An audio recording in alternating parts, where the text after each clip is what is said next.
muchas gracias por estar aquí con nosotros. Este es un evento de la Maestría en Estudios Culturales y estamos aquí para pensar cuál es la situación del sector cultural en la actual coyuntura de crisis, ¿no? Crisis a muchos niveles que afecta de manera desmedida, quizás, no proporcional al sector cultural, ¿no? Sea porque hay cierto discurso de la nueva derecha que cree que el disque marxismo cultural está, digamos, siendo responsable del devenir actual de las cosas, o sea porque hay una incomprensión frente al valor de la cultura como parte de la convivencia social y del buen vivir, digamos, o sea por otros motivos. Eso es justamente el tema que estamos poniendo sobre la mesa y para explorar un poco cuál es la situación del sector cultural en este momento y qué horizontes o espacios de intervención existen todavía, ¿no? Es un tema que nos interesa bastante desde la maestría, pues los estudios culturales se distinguen de algunos otros campos de la academia que estudian las artes, porque nos interesamos por pensar cuál es el rol de la cultura y del arte en la sociedad contemporánea, ¿no? Específicamente frente a retos de convivencia social, ¿no? ¿Qué puede ofrecer el arte? ¿Qué puede ofrecer la cultura? Entonces, les agradezco mucho por estar aquí con nosotros. Este evento es parte también de nuestro curso de Política y Gestión Cultural y va a llevar la dinámica del profesor Félix Locio, que está dictando el curso junto con Silvia, que está acá también con nosotros. Entonces les voy a pasar la palabra a Félix para que él presente a los y las invitados. Bueno, muchas gracias Alex y muchas gracias a todas ustedes por acompañarnos. Efectivamente, para la maestría en estudios culturales es fundamental conocer, entender, acercarse al sector cultural, ¿no? A sus procesos, a sus vínculos, a las redes que se tejen, ¿no? A las relaciones con actores públicos y privados. Conocer y entender al sector cultural es fundamental también para poder tomar distancia crítica y entender tanto los procesos como los contenidos culturales que circulan en el Perú de hoy, ¿no? Y la maestría, desde esa apuesta, desde esa preocupación, es que activa estos espacios justamente de conversación, de diálogo con sus actores fundamentales, ¿no? Con creadores, con artistas, con gestores públicos, privados. Y en el marco del curso de políticas culturales que dictamos con Silvia Ágreda, creímos conveniente activar 2 mesas de diálogo precisamente sobre el vínculo, quizás uno diría intrínseco en el Perú, entre creación y crisis, ¿no? Pero que en el contexto de los últimos años ha adquirido un foco quizás mayor, ¿no? Una relevancia mayor, o en todo caso una visibilidad mucho más presente que en otros contextos, ¿no? Y de eso se trata esta mesa y las conversaciones que hemos tenido también la semana pasada. Y hoy en día nos acompañan, a quienes quiero agradecer muchísimo por estar aquí, Milagros Saldarriaga y Eduardo Ariancén. Rosana Díaz Costa también está en camino, ya se va a unir seguro en unos minutos, y con ellos precisamente vamos a hablar de este tema, ¿no? Así que gracias también Milagros, Eduardo, por acompañarnos, por supuesto. Y bueno, yo creo que conocemos a Milagros, a Eduardo, a Rosana, pero toca hacer la presentación formal. Milagros Saldarriaga es gestora cultural, editora y especialista en mediación de lectura. Se ha dedicado al diseño e implementación de políticas, programas y servicios culturales con un enfoque de derecho a la cultura y a la educación. Fundó y dirigió Sarita Cartonera. Ha editado libros sobre patrimonio cultural, arte y textos educativos. Ha trabajado en diversos museos de Lima y dirigió la Casa de la Literatura Peruana entre el 2013 y el 2023. Eduardo Ariancén es escritor de ficción de televisión desde 1985, con alrededor de 100 títulos, y autor teatral desde 1995, con 36 obras estrenadas en el Perú y en el exterior, entre largo y corto formato. Ha sido premiado por el Teatro Nacional en 1996, por el Teatro Británico e Iberescena en el 2009, el Premio Luces en 2018. En televisión últimamente ha sido autor de El último bastión, TV Perú, Netflix, Chapa tu combi, Mi vida sin ti, Maricucha 1, etc. En teatro sus obras recientes incluyen Somos libres, Rosemary y el Libertador del 2021, Cuídate de mí del 2022 y Infusión del 2023, ¿no? Y este año la UCSUR publicó la antología La historia y sus historias, 8 obras de teatro de su autoría, ¿no? Entonces, Rosana Díaz Costa, adelante. ¿Qué tal, Rosana? Bueno, Rosana Díaz Costa es autora, guionista, directora y docente, es doctora en estudios literarios en la Universidad de La Coruña, España. Estudió realización de audiovisuales en la Escuela de Imagen y Sonido de la misma ciudad y se especializó como guionista en la Escuela de Cinematografía y del Audiovisual de la Comunidad de Madrid. Entre su producción podemos mencionar su primer largometraje de ficción, Viaje a Tombuctú, del 2013. El 2021 estrenó Un mundo para Julius, ¿no? Que además ha circulado, sabemos, por muchísimos festivales y ha tenido varios reconocimientos, ¿no? Se ha estrenado en más de 10 países, prenominada para los premios Platino, ¿no? Y bueno, Rosana Díaz también es docente universitaria aquí en la Universidad Católica, en la UPC, y fue coordinadora pedagógica del primer piloto de Escuela de Cine Pública en el Perú, en Cusco, entre los años 2015 y 2017. Gracias a los tres nuevamente. Y bueno, para empezar, una pregunta tan amplia como fundamental y que da lugar justamente a este conversatorio, ¿no? Que es, quizás si circunscribimos el contexto de crisis reciente del 2019, 2023, ¿no? Podemos hablar de una idea o digamos de un enfoque de crisis múltiples, ¿no? O sea, crisis política, crisis sanitaria, económica, social, ¿no? El antecedente inmediato, o en todo caso ese contexto que marca pues un quiebre, es evidentemente la crisis sanitaria, desde donde se repiensa o desde donde, digamos, hay una discusión pública sobre la gestión cultural y la creación en un contexto global de pandemia, ¿no? Y la pregunta es entonces, ¿qué significó para ustedes la gestión cultural o la creación en ese contexto que podemos denominar de crisis múltiples, ¿no? Quizás el anclaje está en pandemia en estos 2020, 2022, pero en el caso peruano sumado a la crisis política de los cambios presidenciales, de las marchas, de las movilizaciones, tanto en el contexto merino como en el contexto más reciente, ¿no? Pero eso, ¿no? ¿Qué fue o qué significa crear, hacer gestión cultural en un contexto de crisis, teniendo como este antecedente inmediato del 2019-2023, ¿no? Pues quien quiera empezar allí, quizás por acá para...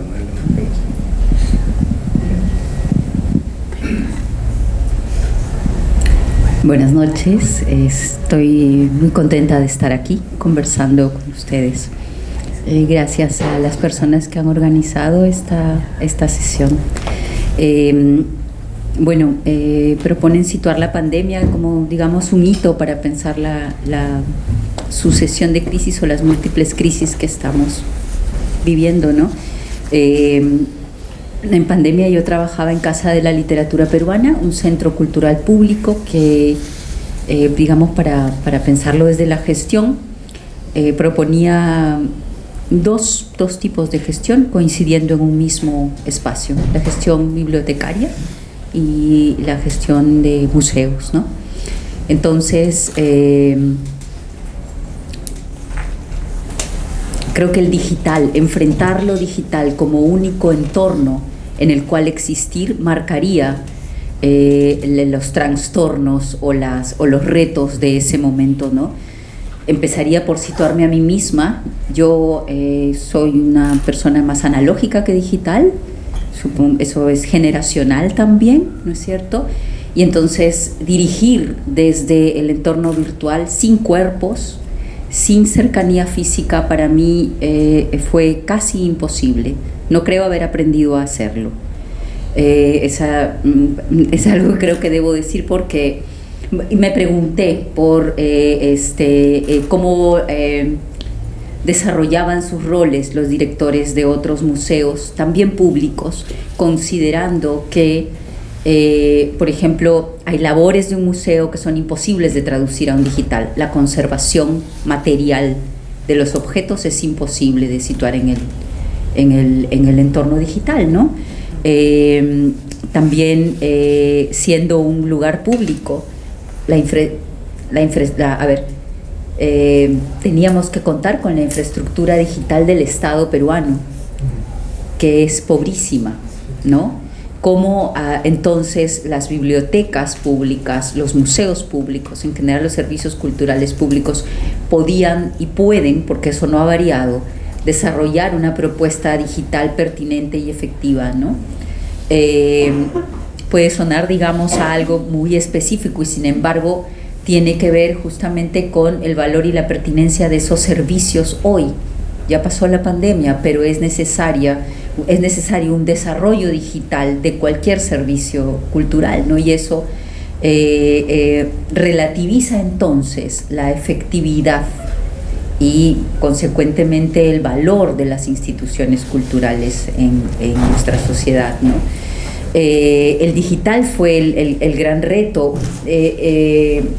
pensar también, digamos, una gestión cultural en el entorno digital, principalmente dirigida a un individuo más que a una colectividad, que era la propuesta de Casa de la Literatura Peruana.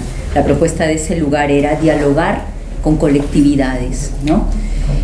Con grupos heterogéneos de personas, más allá de la formulación de una visita estructurada como la de una escuela, ¿no? Su propuesta era dialogar con grupos. Acerco más, perdón. Y entonces en el digital hay que pensar en un usuario individual, ¿no? Llevando a cabo una experiencia individual, ¿no? A lo Netflix.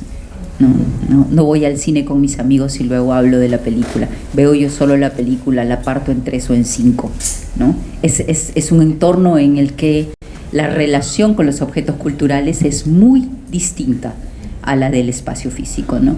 Cómo manejar todo eso, con qué conocimientos, con qué reflexiones en nuestras manos, con qué herramientas ya, digamos, más fácticas, como la propia infraestructura digital, la predisposición del aparato burocrático a abrirse a su ser digital, ¿no? Creo que fueron las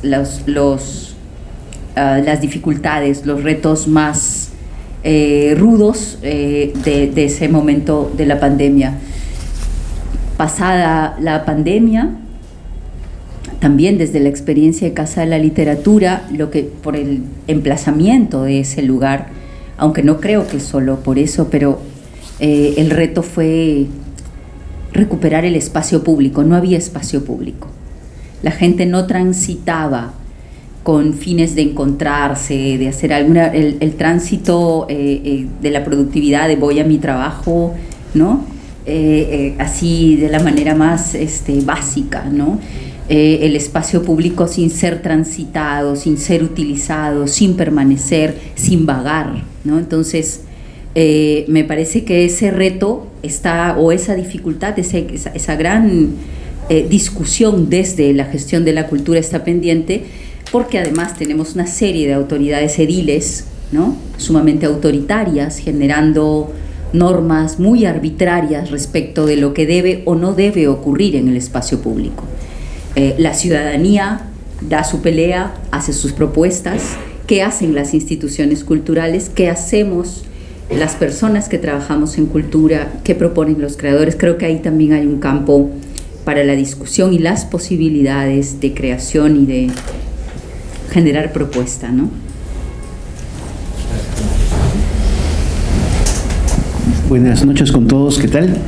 Agradezco también la invitación aquí de la universidad. Es un gusto para venir a la universidad después de haber sido profesor un tiempo largo acá, del 99 al 2011, y siempre me alegra mucho venir aquí a la Católica y por fin puedo estrenar mi saco de corduro hoy como los profesores lo hacen en la Católica.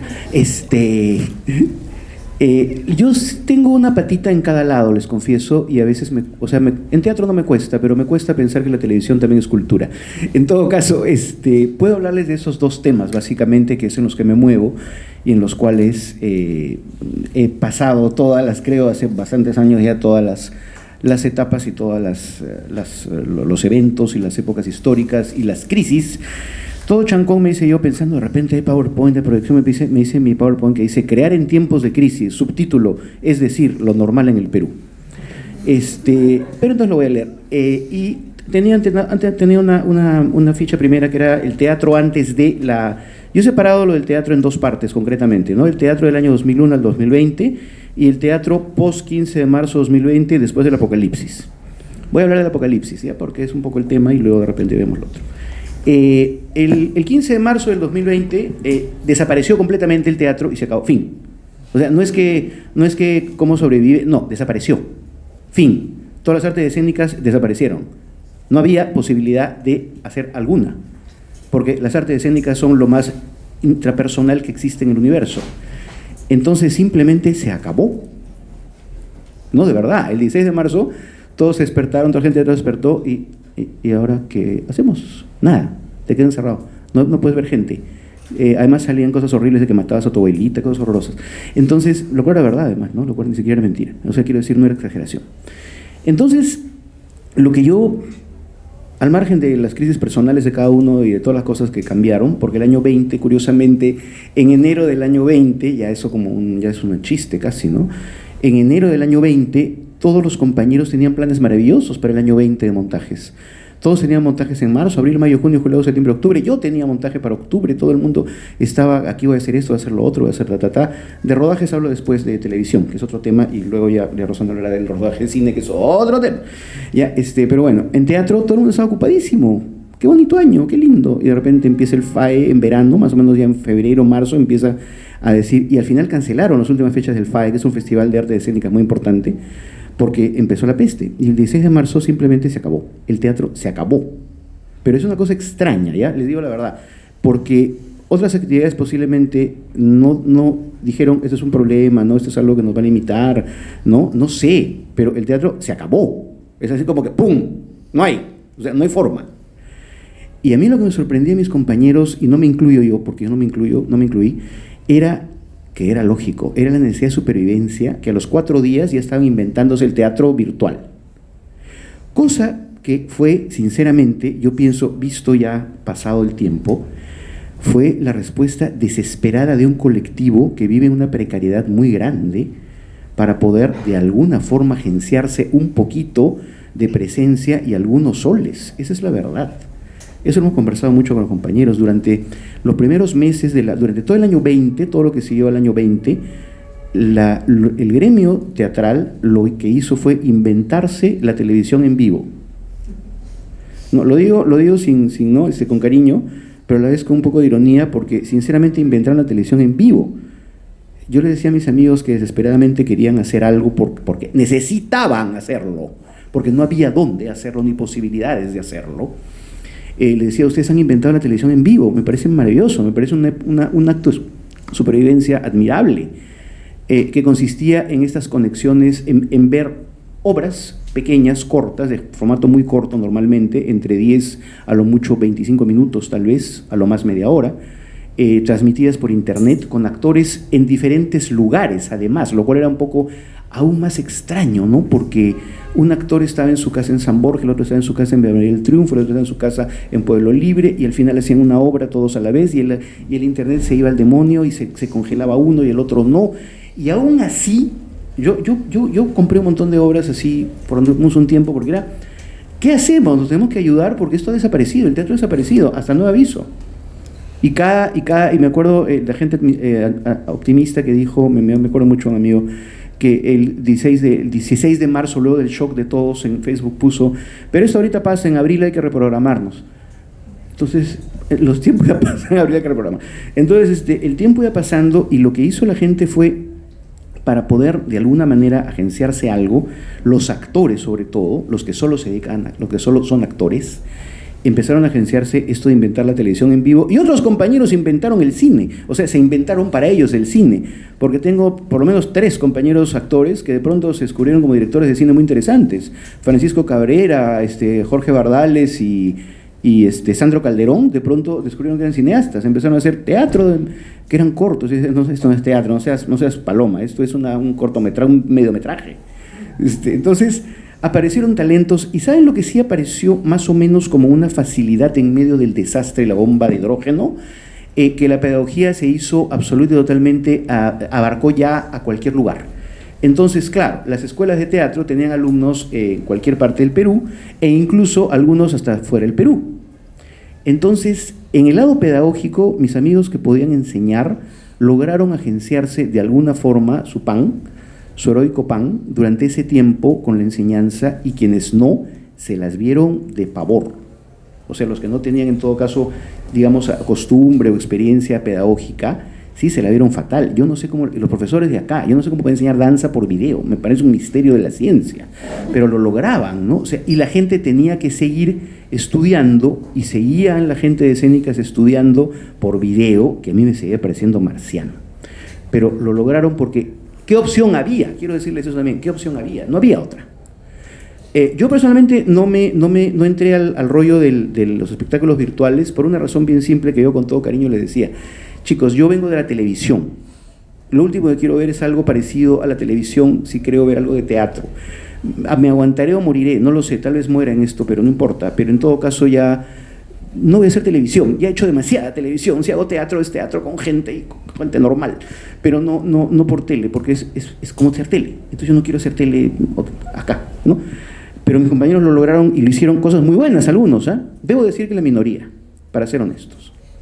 La mayoría eran como, puedo decir con confianza, eran como: hagamos lo que podamos, armamos una historia, yo te quiero, tú me quieres, yo no te quiero, estamos lejos porque la peste nos separa, y hay un zombie que nos quiere comer, y por ahí no, entonces no, entra un asesino, nos va a matar. Algunas eran pajas, otras no tanto, otras eran monólogos del dolor, no lo sé, hay de todo, como de todo. Pero fue la manera como se las pudieron bancar literalmente en la peste. Paulatinamente el año 21, empezó las restricciones fueron lentamente bajando, y se permitía por lo menos el aire libre. Entonces el teatro al aire libre, y ahí sí, entonces yo dije, esta es la mía, porque ya era como teatro, era teatro, ¿no? Me refiero, ya era teatro normal. Y ahí sí empezamos a hacer, debo decir, 2 grupos, al menos dentro de lo que es el circuito de teatro más o menos que sale en los medios, ¿no? Porque siempre se ha hecho, obviamente, en todas partes, pero empezó La Ira con Paul Gastelo, con un monólogo en el Miraflores, en el parque del trencito donde está, donde el aire donde fue la batalla esta horrorosa, donde mataron a todo el mundo. ¿Qué? En Reducto. Y otro que hicimos con el grupo de Leonardo Torres en el parque de la exposición, en la Parque Las Aguas, que se llamaba Somos Libres, que era una especie de último bastión comprimido así para toda la familia. Entonces, y empezó el teatro al aire libre, alguna gente hizo teatro al aire libre, alguna gente que tenía también espectáculos. Es que fue el año 21 también, abrían, cerraban, decían no otra vez, sí. El aforo en los teatros era penoso. Alguna gente heroica empezó a abrir sus teatros con los aforos penosos, con 25 personas en lugar de 120, porque además era que los metros, que 3 metros, que 8 metros, que 27 metros, o sea, eran absurdos. Otros decían los locos, y más o menos ya empezaron a pegarse más. El primer teatro que yo recuerdo del circuito más o menos urbano, conocido de Lima, que se abrió al público, con aforos también así de 8 metros, no 8 metros, estoy exagerando, no me dan caso, pero en todo caso como de gente lejos, es la Alianza Francesa. Ahí fui heroicamente yo, la primera función, desesperado a ver la primera función de la primera obra que volvía a abrirse de un teatro cerrado. Luego siguió el Británico, también con aforos terribles, y lentamente el año 22 se empezó a normalizar recién. Podría decir que entre marzo del año 20 y diciembre del año 21, hasta que ya más o menos alguna gente estaba vacunada, el teatro fue como pues el amatotazo de agua de la supervivencia. Del año 22 adelante se empezó a normalizar, debo decirlo. Y una cosa que nos llamó la atención, bueno, como conclusión, pero acabando, la paulatina normalización desde mediados del 21, no siento yo que haya habido que las soluciones a corto plazo, que fueron esto inventarse chambas a los 3 días de la peste, no han permanecido en verdad. Ya nadie hace teatro en video, ya no. Lo que ha permanecido sí es la cuestión, insisto, pedagógica. Eso por lo menos en lo que se refiere a lo que es enseñanza en teatro, talleres de dramaturgia, actuación es más difícil, ¿ya? Pero en todo caso todo lo más teórico sí se ha popularizado más a regiones, por ejemplo, a profesores que ya pueden dictar con más, ¿no? Con mucho más público, no solamente personal, ¿no? Y lo que salió ganando, aunque no lo crean, es, en mi opinión, el teatro alternativo, porque la virtualidad obligó a nuevas formas de difusión de espectáculos. La difusión para el teatro alternativo es lo principal, y ahí encontró un nuevo público, una nueva generación que solo se comunica por redes sociales y se entera de las cosas por redes sociales. Empezaron a aparecer espacios teatrales nuevos, que son casas abandonadas, casas de alguien, espacios por aquí, por allá, que no son teatros tradicionales, que de pronto se llenan, cosa que me parece maravilloso. Aparecieron no nuevas temáticas, no siento que me aparecieron nuevas temáticas, sí siento que por lo menos el público del teatro no disminuyó, a diferencia que nos contará eso Rosana, del público de cine, que creo que ha sido drástica la diferencia, me parece, eso tú nos vas a contar, pero el teatro no siento que haya perdido público post-peste. Pienso que en todo caso está igual a como estaba en enero del año 20, tampoco ha mejorado, pero tampoco siento que ha sufrido una mella tan espantosa, ahora que ya se normalizó, porque ya se recontra normalizó, ya es, ahorita hay salas que tienen repleto total, espectáculos grandes que están llenos, éxitos locos, teatro alternativo ahí que nos defendemos, otros que están muy bien, ya es igual, y es la misma cosa que había antes de la peste, es lo que podría contarles por ahorita. Bueno, primero que nada, buenas noches a todos, todas, disculpen por la tardanza, vengo de un poco lejos, felizmente justo entré cuando estaban diciendo mi nombre, gracias por la comprensión. Bueno, en mi caso, yo vengo justamente de esta época de crisis. Estaba haciendo dos cosas, ¿no? Estaba con la película Un Mundo para Julius, que justo nosotros la grabamos a finales del 2019, iba a ser grabada en verano del 2020 y felizmente tuvimos la buena idea de hacerlo antes de la Navidad, porque claro, a mí me agarró la pandemia con la postproducción de la película, ¿no? Y aparte con las clases, ¿no? Porque yo soy docente, ¿no? Entonces, para mí también fue terrible, como para ti, esto de tener que acostumbrarme a hacerlo todo de manera digital, ¿no? O sea, eso es lo principal, ¿no? Entonces, primero tuve que lidiar con las clases, ¿no? Yo tenía los cursos que eran de acá, digamos que eran como más teóricos, finalmente me acostumbré, ¿no? Porque finalmente, los chicos pueden ver la película, les mandé todas las películas por Drive, ¿no? Para que ellos pudieran ver la película en sus casas, y la clase la daba, ¿no? De manera virtual, ¿no? Pero claro, ¿cómo hacía con la gente que tenía que hacer cortos, ¿no? Esto fue todo un reto, ¿no? Que también tiene que ver con el cine, ¿no? Estuvieron haciendo los cortos con sus celulares de sus casas, los chicos se las agenciaron para hacerlo todo en sus cuartos, lo que podían, ¿no? Y salieron cosas muy interesantes, ¿no? Que eso es una cosa que yo pensé que jamás, yo dije, este curso es imposible, ¿cómo voy a dictar un curso de realización de cine de manera virtual? Pero todo es posible. Entonces es una cosa que yo descubrí, digamos, con la pandemia y que me di cuenta que en realidad, o sea, cuando alguien quiere hacer algo, lo hace finalmente, ¿no? Porque los chicos tampoco dijeron, no va a hacer nada, o simplemente es imposible hacer esto, no, dijeron, sí, lo vamos a tratar de hacer, y lo hicieron y salieron cortos muy interesantes. Justamente hoy día que estaba dando clases en un PC de Villa, los chicos les enseñé unos trabajos que habían hecho en la época de la pandemia, y me dijeron, pero eso no parece hecho en pandemia, ¿no? Claro, porque estaban muy bien hechos, y porque dependía mucho ya también de tus ganas de hacer algo, ¿no? Entonces, eso por el lado, digamos, de el cine y la docencia, ¿no? Pero a través de mi trabajo personal, ¿no? Un poco lo que te pasó a ti también, ¿no? Se cerró todo, ¿no? Se cerró el cine, pero también se cerró toda manera de trabajo en la cual tienes que estar sentado al lado de una persona. No sé si saben acerca de las postproducciones de las películas, pero tienes que estar sentada realmente al lado de la persona que edita, ¿no? Yo había trabajado con mi editor en la primera película, ¿no? Y entonces estuvimos justo reseleccionando el material para empezar el primer corte antes de la pandemia, ¿no? Empezó la pandemia y dijimos, hay que esperar, ¿no? A ver qué pasa, ¿no? Esperamos un mes, esperamos 2 meses y dijimos, esto no va a pasar ahorita, ¿no? Tenemos que acostumbrarnos a trabajar de manera virtual, ¿no? Fue el doble de trabajo, ¿no? Porque claro, cuando tú estás al lado de una persona, tú en ese momento ves las cosas, se deciden las cosas y se hacen las cosas, ¿no? Pero claro, los dos estábamos de profesores. En esa época creo que para todos los que fuimos docentes en ese momento fue el doble de trabajo también, ¿no? Porque había que subir los videos, que se colgaba a internet, era una locura, ¿no? Entonces, claro, los dos éramos docentes, entonces a eso a las 11 de la noche recién nos sentamos a editar Un Mundo para Julius, ¿no? Y estábamos hasta las 2, 3 de la mañana editando, y al día siguiente había que levantarse para dar las clases. Viví en estado zombie durante meses de meses, y claro, descubrimos después de un mes entero de idas y venidas y malentendidos y errores, que bueno, la mejor manera era como llegar a una conversación. Él trabajaba solo en la madrugada, de ahí él me mandaba algo, yo lo veía cuando acababan las clases y así hacíamos, pero era como el doble de tiempo, o sea, era un día más de lo que hubiera demorado el trabajo, ¿no? Y siempre la virtualidad se prestaba a malentendidos, pienso yo, ¿no? Porque no es lo mismo estar con una persona, ¿no?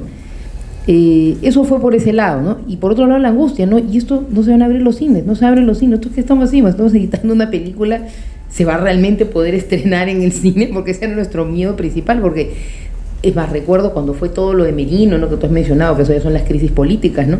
Me acuerdo un momento me encontré con el editor y terminamos después de estar en las manifestaciones hablando de, no porque en la escena tal, en la escena cual, estábamos hablando de la edición porque por fin nos veíamos, ¿no? Porque era como que por fin nos sentamos a conversar en persona porque no nos veíamos, ¿no?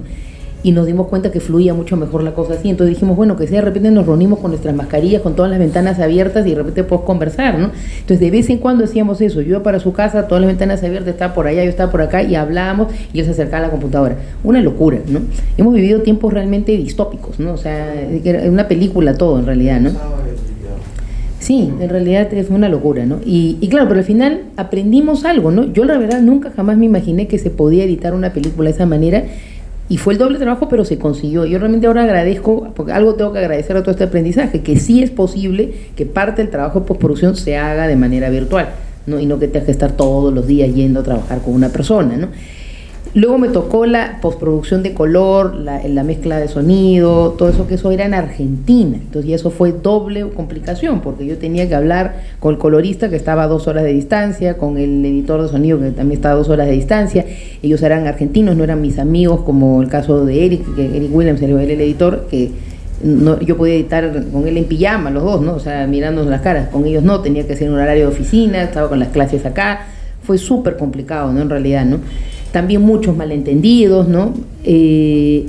Hubo crisis también en Argentina con la persona que hacía la postproducción la coordinadora de postproducción, porque falleció su papá, bueno, en fin. Todo al final me quedé yo de coordinadora de postproducción estando en Perú con los técnicos en Argentina, lo cual era ya demasiado, ¿no? Entonces, bueno, no me pregunten cómo, pero terminamos de hacer la película realmente agotadísimos, ¿no? Pero realmente agotados, ya no podemos más. Y claro, y los cines seguían cerrados, ¿no? La gran frustración era que los cines seguían cerrados, ¿no?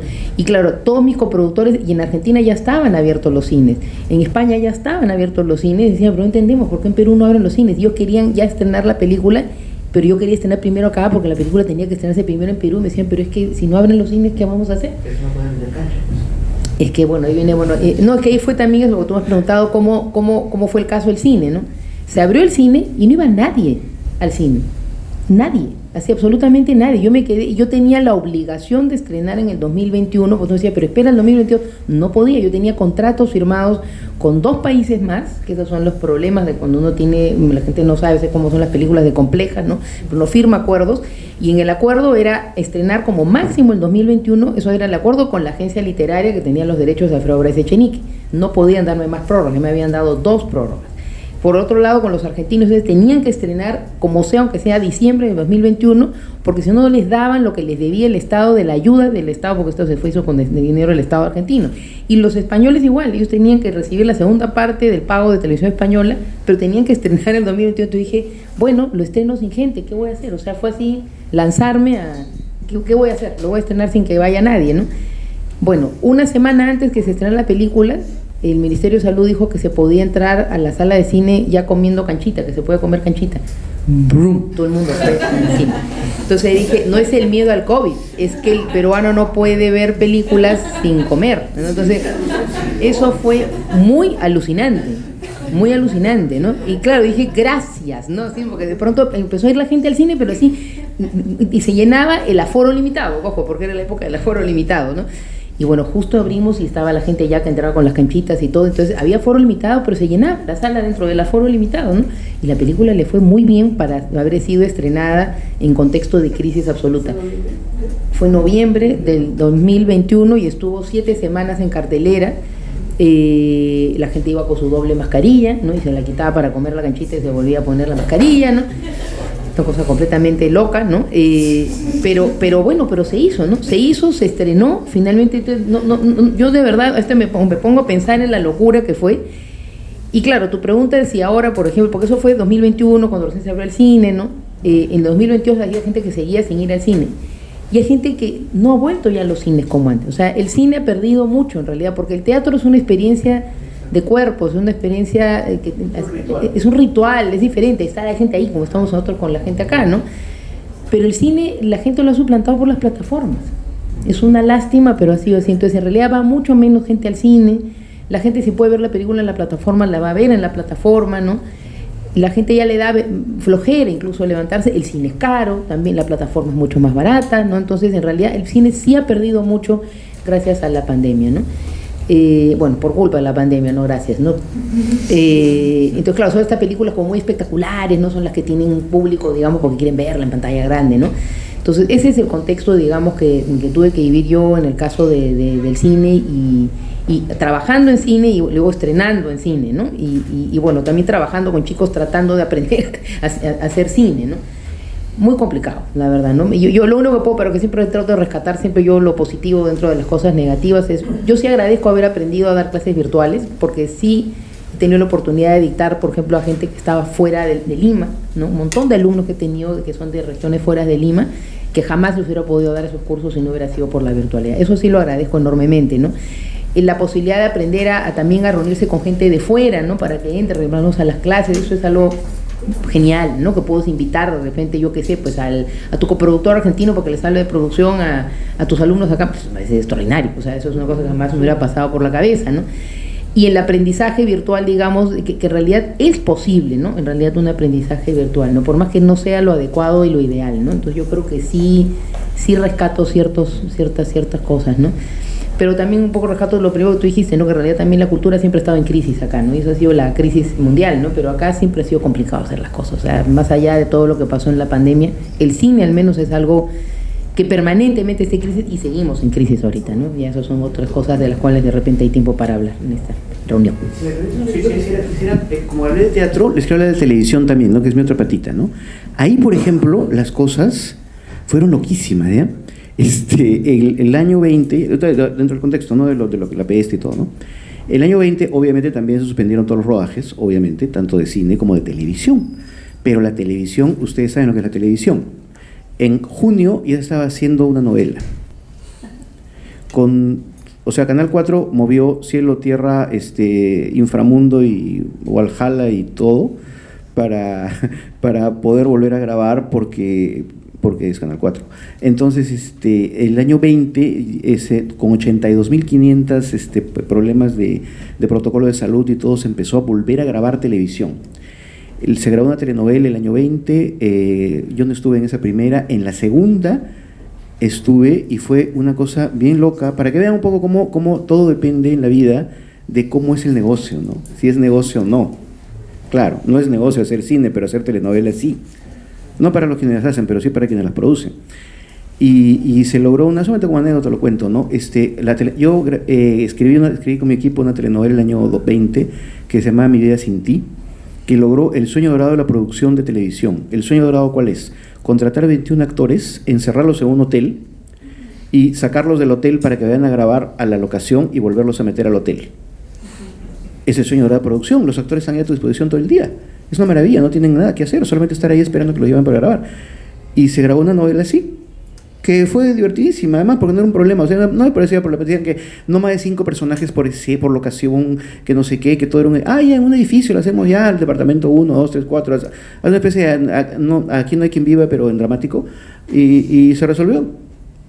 Entonces, mal que ven, y otros compañeros volvieron a hacer sus rodajes, se contagió medio mundo de peste, o sea, fue otra historia, pero quiero decir, la televisión sí se reactivó muchísimo antes de lo que yo mismo pensaba. pero tiene que ver con, obviamente, cuestiones económicas, pues.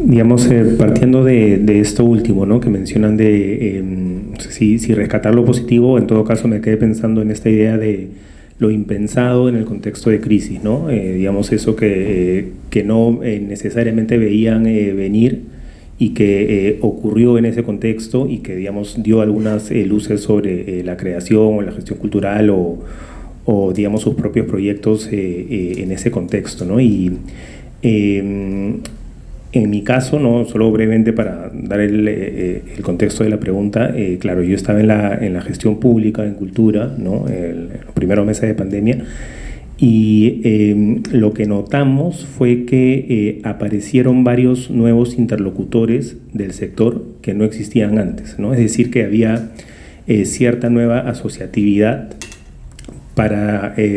primero para darnos con palo y después, digamos, para establecer algún tipo de nuevos canales, digamos, de pensar el rol del Estado en ese contexto, ¿no? O sea, nuevos colectivos, asociaciones, redes, actores que no existían pre-pandemia y que empezaron a tener cierta voz, ¿no? Y eso... digamos, le dimos alguna vuelta, lo pensamos un poco, pero en lo concreto me lleva a mí a pensar y preguntarles, ¿no?, cómo veían ustedes a su propio sector, ¿no? O sea, audiovisual, artes escénicas, la propia gestión pública o el sector editorial en ese contexto de crisis. Es decir, en lo concreto, ¿no?, veían que el impulso era por, digamos, un poco sálvese quien pueda y cada uno pues ve por lo suyo, ¿no? O de buscar nuevas redes, nuevas asociaciones, tener en el Ministerio de Cultura un interlocutor posible en otros tipos de, digamos, de instituciones públicas, por ponerlo de otra manera, ¿no? La crisis empujó la atomización, la individualidad, o más bien activó algún tipo de nuevo espacio público, de nuevas redes, de otros vínculos que quizás no existían prepandemia o en general en contextos de crisis, ¿no? La crisis empuja un poco a esos nuevos vínculos, sea con tus pares del sector o sea, digamos, con otras audiencias, otros públicos o no. A mí me pareció que un poco sí, al menos desde mi lugar, digamos, en la dirección de Industrias Culturales, ¿no? Pero me he salido un poco de la guía de preguntas, pero me provocó preguntar eso, ¿no? Sí, sí. Yo diría que ahí pesa mucho, digamos, a ver, el sector cultura está compuesto por una serie de especialidades, ¿no? El teatro, el cine, no solo, digamos, por una serie de lenguajes creativos, significativos, lenguajes artísticos, ¿no?, que desarrollan su propio campo de producción y creación, sino también por especialidades específicas, ¿no? Por ejemplo, el entorno museal, al menos el limeño, el peruano, diría yo, no se comportó de manera articulada.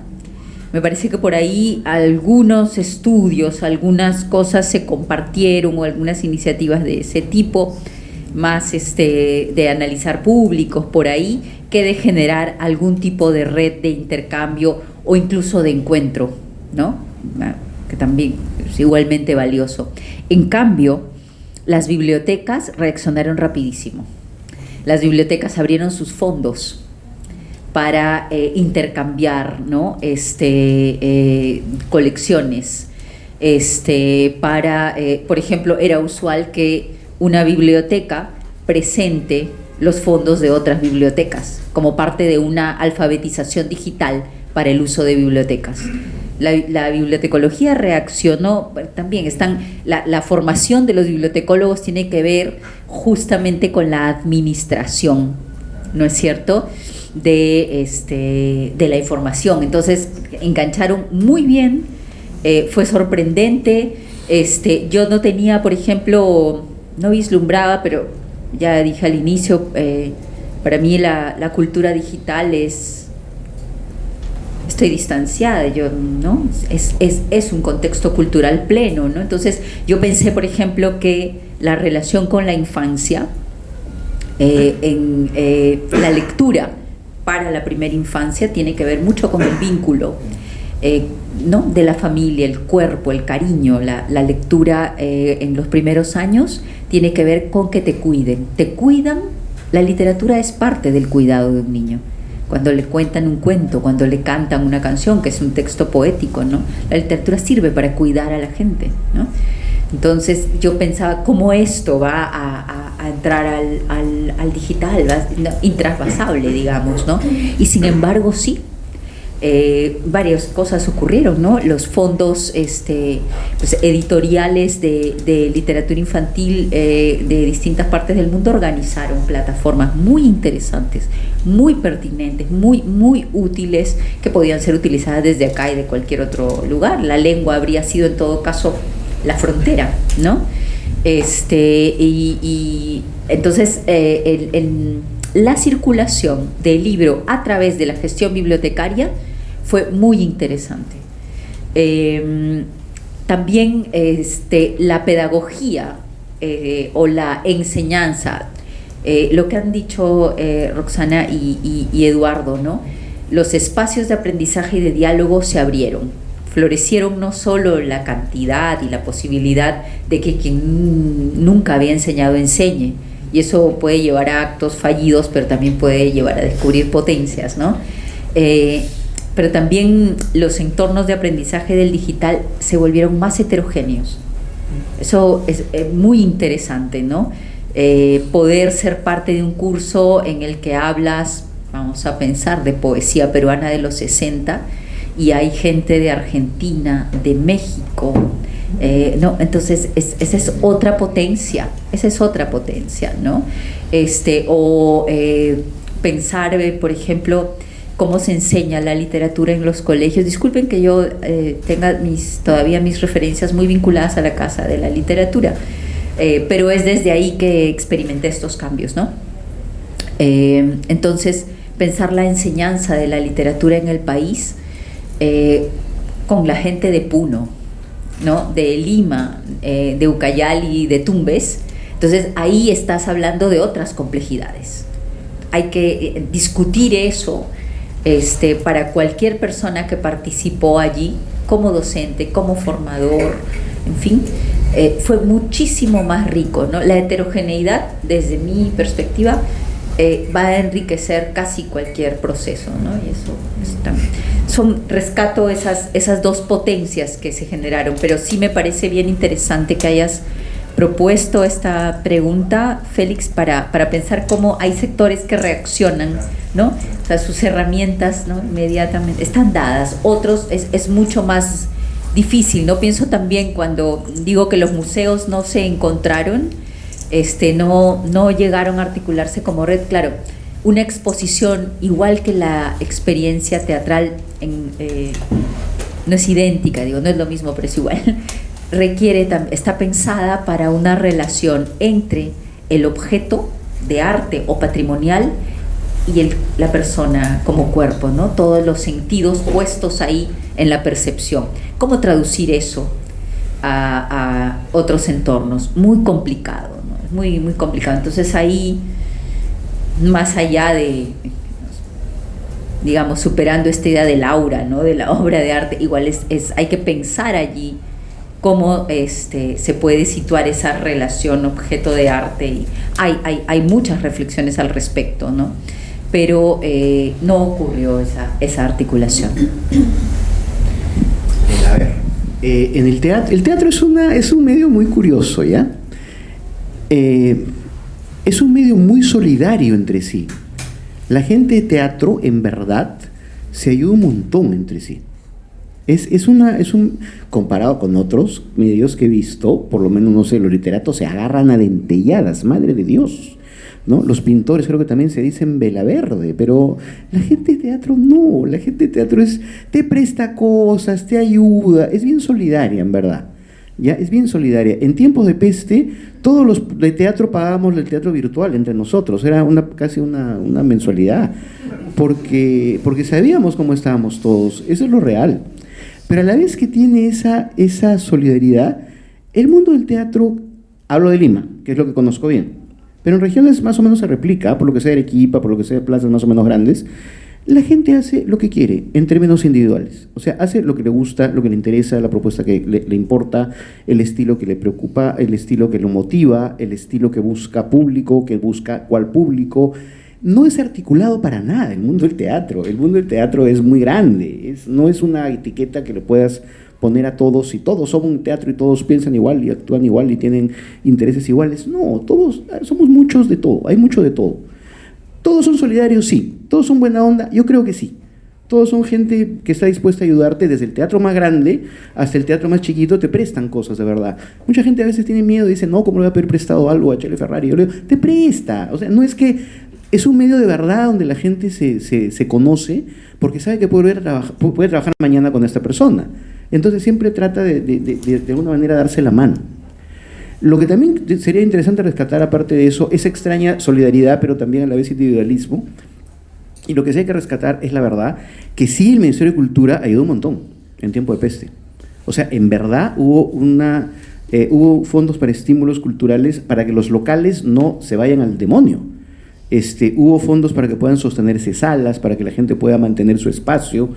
Una gran parte de los espacios culturales, tanto de regiones, porque regiones también, como de Lima, se sostuvo gracias a eso y sobrevivió hasta ahora gracias a eso. Finalmente el Ministerio de Cultura sí tuvo presencia en la peste, debo decirlo, hidalgamente, ¿no? Bueno, a nosotros nos ayudó personalmente, a mí, con un teatro, con un cineclub que íbamos a abrir el año 20 en mayo y se abrió al final el año 21, 22, porque por los aforos y todo, pero muchos espacios también sí pudieron sostenerse y la gente pudo seguir trabajando, también incluso con pedagogía, con talleres. Sí, hubo algo de eso, sí.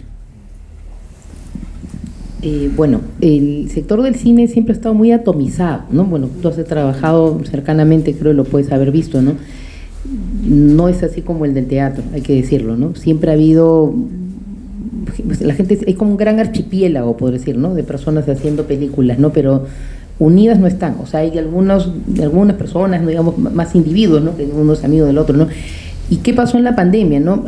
Mucha gente se quedó sin trabajo, pero sin nada, ¿no? Porque era de estar de rodaje en rodaje a estar sin nada. Entonces la gente que sobrevivió sin problemas fue la gente que había ahorrado mucho, y los que no habían ahorrado tuvieron que regresar a la casa de los padres. Se hicieron muchas colectas y eso fue interesante porque a nivel de dinero la gente que sí tenía trabajo estuvieron apoyando a la gente que no tenía trabajo, ¿no? Entonces a cada rato habían colectas, ¿no?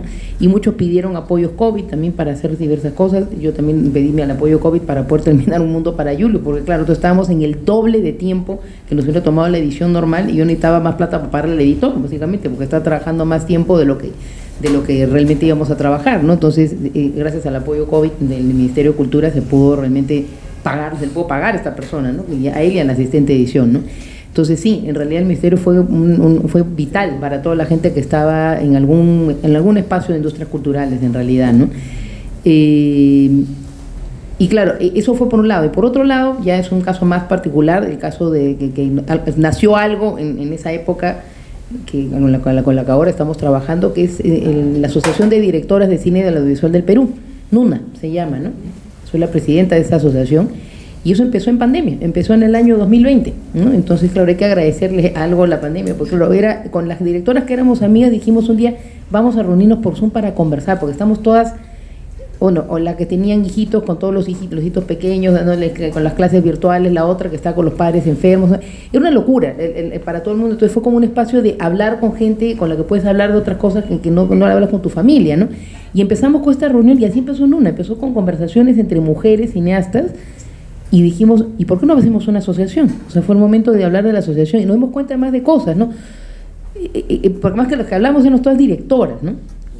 Y las directoras no tienen el mismo problema de otras mujeres en el ámbito de cine, ¿no? Porque si eres directora de fotografía o directora de arte o vestuarista, son otro tipo de problemáticas, ¿no? Pero en el caso de las directoras, la mayoría somos, por no decir casi todas, somos guionistas también. Entonces, claro, estás años con tu proyecto, ¿no? Sin ganar un sol, además, ¿no? Porque estás empujando un carrito así con el guión, consiguiendo el dinero, porque también somos productoras ejecutivas de las películas.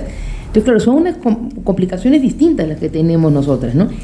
Y claro, y también curiosamente nos dimos cuenta de algo. Todas las que eran jóvenes, todas las reuniones estaban con un bebito cargado, con un niñito pequeñito que lloraba. Entonces, perdón, pero tengo que apagar la cámara, entonces, porque escuchas, ña, que está. Y las que estamos mayores, estábamos a cargo de nuestros padres, ¿no? Mi padre, por ejemplo, en esa época estaba grave, ¿no? Y claro, y había otras compañeras que tenían también a su mamá grave, otros que perdieron a sus papás con COVID, y claro, y era como que, ¿dónde están los hermanos hombres? Eran todas las mujeres las que estaban cuidando a todas las personas mayores, ¿no? Entonces, nos dimos cuenta de algo, o sea, no solamente es que cargas en la película, el proyecto, sino también en los hijos de los padres, ¿no? Entonces, fue una cosa muy interesante que surgió ahí, que de pronto nos dimos cuenta, ok, empezó en espíritu de solidario y de sororidad, ¿no? Básicamente de puras mujeres directoras, ¿no? Y creamos esta asociación, ahorita somos más de 50 directoras, incluye directoras de largometrajes y también de cortos, pero ya cortos profesionales, por decirlo, ¿no? Y gente que ha dirigido, no sé, mediometrajes o algún capítulo de una serie, esas cosas, ¿no? Entonces, ha sido maravilloso, eso empezó en la pandemia, y creo que no hubiera empezado de repente si no hubiéramos estado encerradas en las casas. Entonces, es probable, porque no hubiéramos tenido tiempo, ¿no? De repente, en el momento, porque esto siempre eran los días sábado en la tarde o domingo en la tarde, ¿no? Como no podía salir, de pronto empezamos con estas conversaciones entre mujeres, ¿no? La introducción de lo laboral o doméstico, ¿no? Fue que logró esa... Puede ser, claro, puede ser. La vida cotidiana doméstica de la gente se mezcló con la chamba, el tener la Sí, chamba. sí, claro, estabas trabajando, yo estaba dando la clase y pasaba por atrás mi familia, y estabas editando y pasaba por atrás mi familia, y todo era mezclado, ¿no? Entonces, en mi caso fue eso, ¿no? Entonces sí se consiguió, pero es un espacio muy específico, ¿no? Que es el de mujeres directoras, ¿no? Que no sé si hubiera salido en otras circunstancias, pero fue ahí que se consolida, y ya al año siguiente fue que ya formalizamos todo, pues no sé, ya ingresando formalmente a DAFO, ¿no? Justamente ya está inscrito formalmente, notaría, abogada, todo lo que hay que hacer para escribir una asociación. Hago una pregunta más y después también abrimos para el público, porque seguro van a haber también preguntas, ¿no? y querer participar en la conversación. Y quería, para cerrar de mi parte, salir del contexto pandemia plenamente y pensar en las crisis políticas de hoy, ¿no? Y claro, está como repasando en mi mente en qué momento marco el hito, y es difícil porque uno podría irse, no sé, varios años atrás, ¿no? Pero situando quizás los últimos 5 años, ¿no? De la sucesión de cambios de presidentes, de congresos, ¿no? De vacancias, respuestas absolutamente violentas del Estado, ¿no? Pero en ese contexto actual de crisis política, ¿cómo ven ustedes el lugar de la cultura hoy, ¿no? Del sector cultural, de la creación, de la gestión? ¿Es un espacio de resistencia? ¿Es un espacio de denuncia? ¿Es un espacio al menos de crítica desde algún lado, ¿no? ¿Cómo ven eso, ¿no? ¿Cómo ven el sector hoy frente a las crisis políticas, ¿no?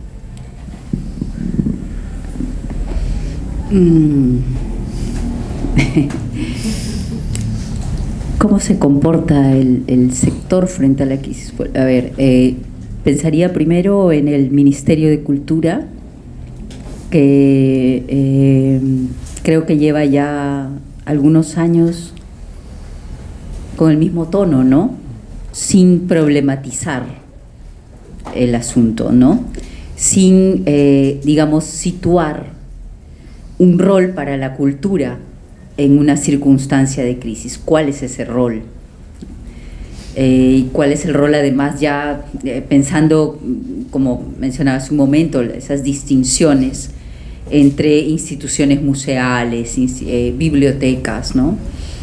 ¿Qué tienen que hacer las instituciones públicas en circunstancias de crisis, ¿no? Creo que no hay desde el Ministerio una formulación, una perspectiva que conduzca. De hecho, no hay una política bibliotecaria, por ejemplo, que responda a los problemas de lectura y de acceso al digital, ¿no? Debería ser por ahí, por ejemplo, que se resuelva o que se razone si no se resuelve completamente ese asunto, ¿no? Que se implemente un servicio bibliotecario o una respuesta también pienso yo, bueno, desde múltiples frentes, pero desde lo bibliotecario, lo museal, a la diversidad cultural, ¿no? Está también en el centro de las preocupaciones. Eso nos lleva a pensar una serie de fenómenos históricos, ¿no? El colonialismo, por ejemplo, ¿no? Que tiene que ver con nuestra crisis permanente, ¿no? Entonces, creo que no hay una formulación ahí. He citado nuestros dos sistemas culturales. El Ministerio de Cultura administra dos sistemas, el sistema de bibliotecas y el sistema de museos. Son los dos sistemas públicos de cultura. Allí debería haber una respuesta, una propuesta, eso, no una propuesta. No la hay. Cuando tienes fórmulas en todo el mundo, ¿no? Pensemos en, por ejemplo, el Museo Nacional de Colombia, el que está en Bogotá, y que se ha ido inaugurando progresivamente. No han temido a eso, ¿no? Acá no se utiliza esa fórmula, que es bien interesante, es ir abriendo espacios, salas de un proyecto museal para someterlos al escrutinio público, para decir, esta sala sí tiene que ver conmigo como mujer de 50 años, o como estudiante de arte, o como hombre trans, o como infancia, o como ciudadano con discapacidad motor, etcétera, ¿no? Esas formulaciones tiene la museología hoy, ¿no? Ese museo se ha abierto para discutir historia, memoria, violencia política, ¿no? Sabemos lo crítico que hacía la historia colombiana, ¿no? Participación política, ¿no? Entonces, eso es dar una respuesta desde el sector cultura. Eso es también situar un rol frente a la ciudadanía para el sector cultura, ¿no?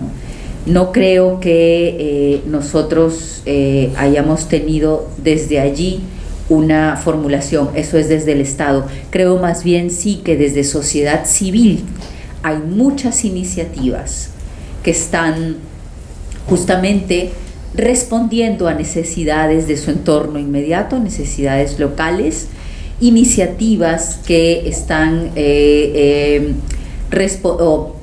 haciendo parte de una participación, una ciudadanía política, es eso es, ¿no?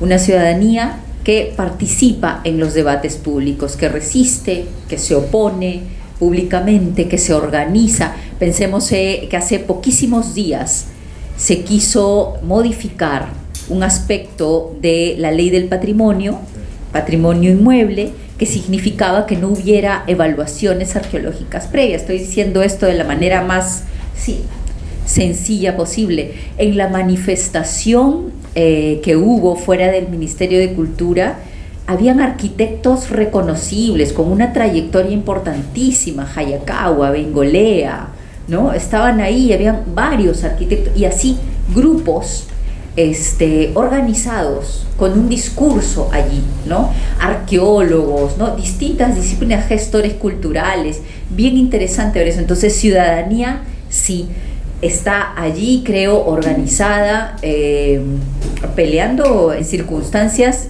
muy difíciles, ¿no? Es pelear contra la arbitrariedad, el autoritarismo, ¿no? Un autoritarismo que ha decidido desconocer además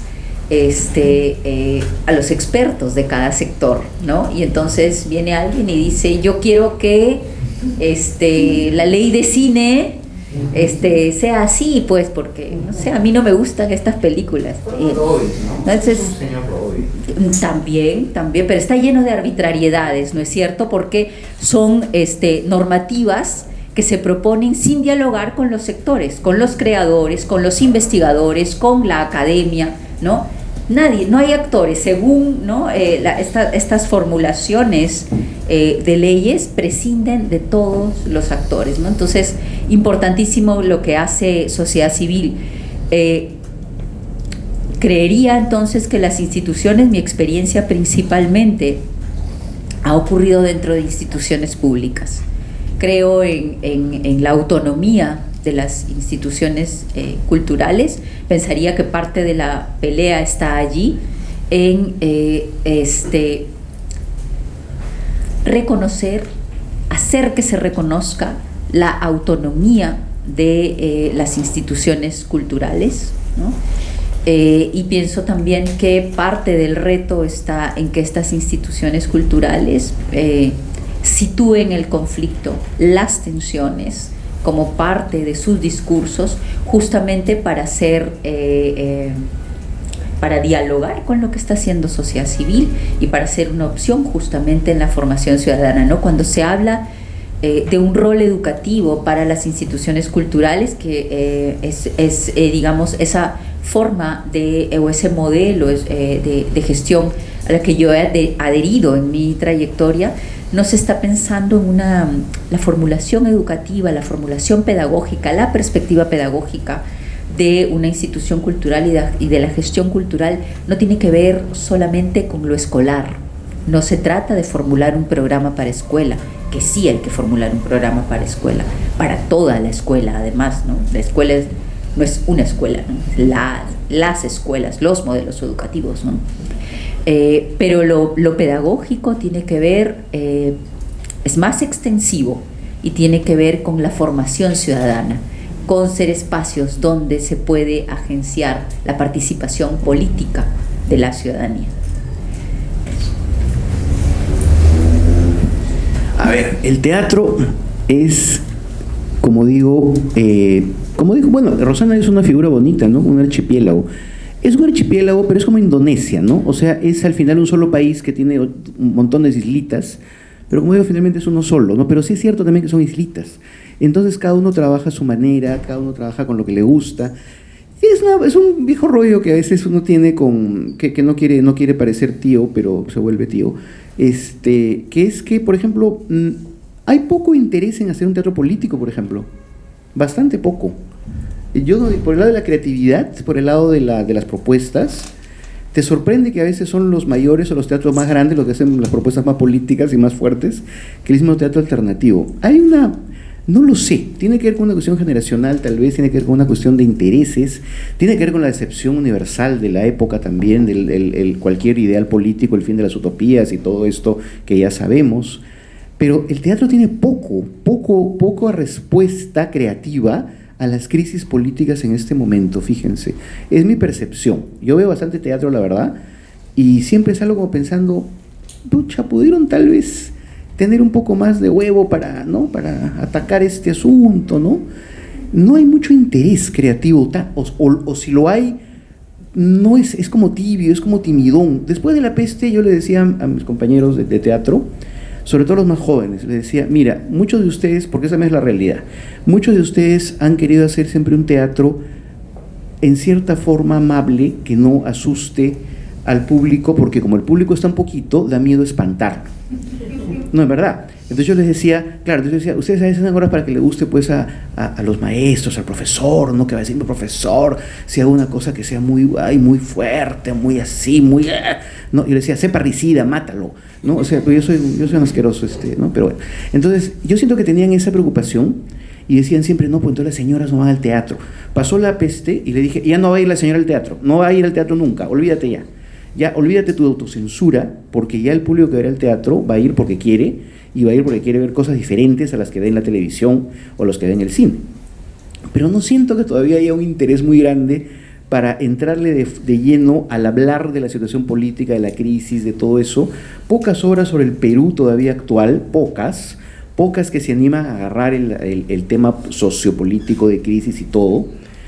Eso siento yo en mi medio, lo cual, pero no quiere decir que lo hagan mal teatro, hacen teatro muy bonito, hacen cosas muy bacanes, hacen cosas muy interesantes, muy profesionales, cada vez más profesionales, con mejor acabado, pero no hay tanto.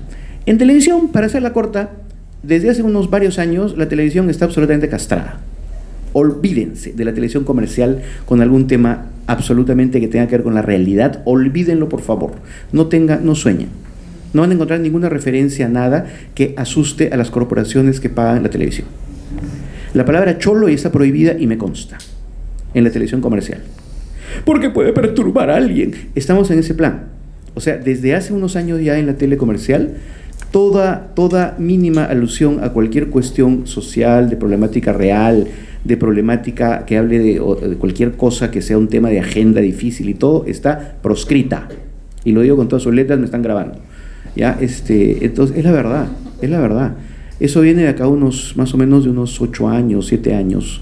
Lentamente, curiosamente la televisión pública era la más abierta a tratar temas justamente de agenda social y política. Yo trabajé en el canal del Estado durante unos 4 años más o menos haciendo ficción, y ahora el canal del Estado ya ven lo que es el canal del Estado. Ahora menos, ahora están liquidando todo lo que puedan del canal del Estado, de Radio Nacional, ni qué decir.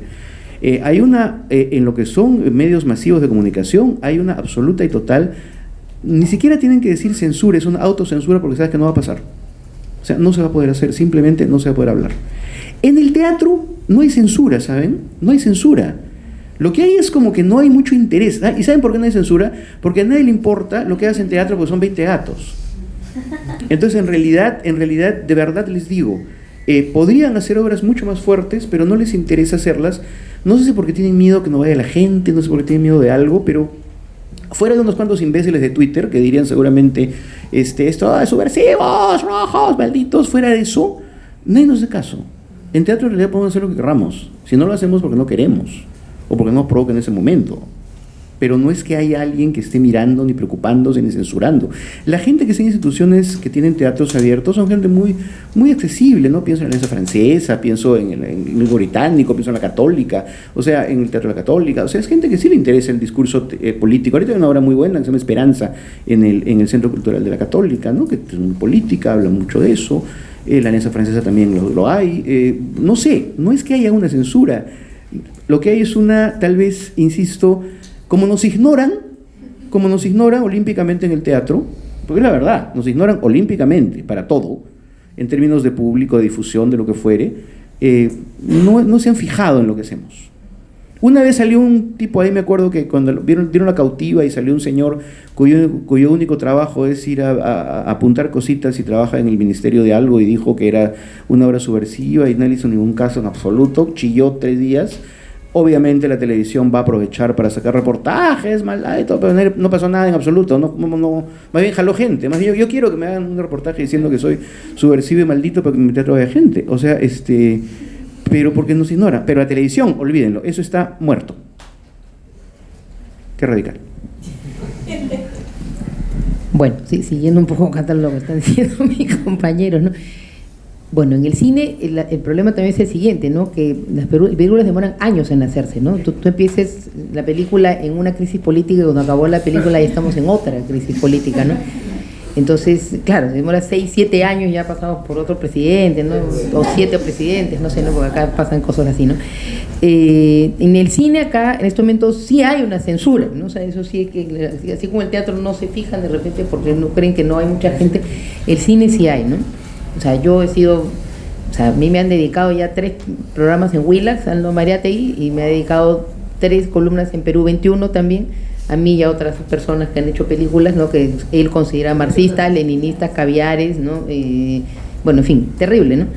Lo cierto es que al final Aldo Mariátegui se convierte en el gran vocero de los caviares, ¿no? Porque cada vez que él dice algo la gente quiere ir a ver la película y estas cosas, ¿no? O sea, es así, ¿no? Pero aún así hacen daño, sí, hacen mucho daño, Sí, pero hacen mucho daño y sobre todo ahora lo que ha pasado este año, que eso es lo que porque más allá del tema de las películas que sí hay, digamos, con temas políticos, ¿no? Porque hay bastantes, ¿no? Que tienen temas políticos y hay también figuras políticas, ¿no? O sea, por ejemplo, una de las tantas películas a la que le han así dado de palo durante mucho tiempo todo este sector autoritario muy de derechas, ¿no? Esta película acerca de la figura de Hugo Blanco, esta última película acerca de Javier Díaz Canseco, que ni las han visto, o sea, no las han visto siquiera, o sea, solamente han visto el nombre y salen corriendo, ¿no? Entonces, el caso de Julius ha sido porque, según ellos, la novela no tiene crítica social, ¿no? Entonces, bueno, hay un problema con la comprensión lectora, ¿no? Entonces,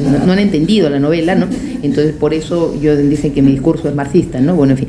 Pero bueno, más allá de todas esas cosas, en este momento sí hay una censura, y es una censura que ha ido de la mano de este proyecto de ley. Bueno, tú lo has casi mencionado de alguna manera, ¿no? El tema del proyecto de ley Tudela, no sé si han escuchado acerca de este proyecto de ley, ¿no?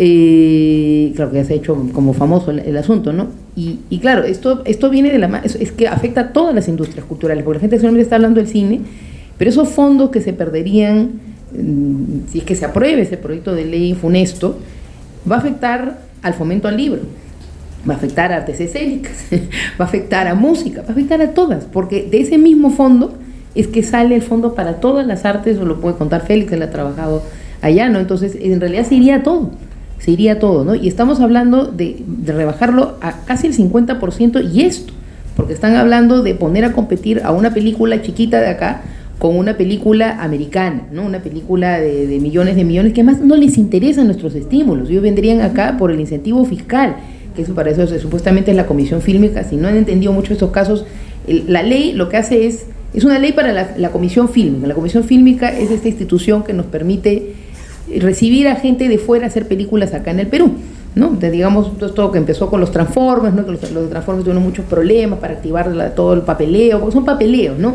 O sea, en qué situación legal va a estar el que entra por migraciones, cómo se va a hacer para darle permiso en la municipalidad de tal pueblo y tal pueblo, todas esas gestiones que tienen que ver con la gente que viene fuera a grabar, ¿no? Aparte del incentivo fiscal, ¿no?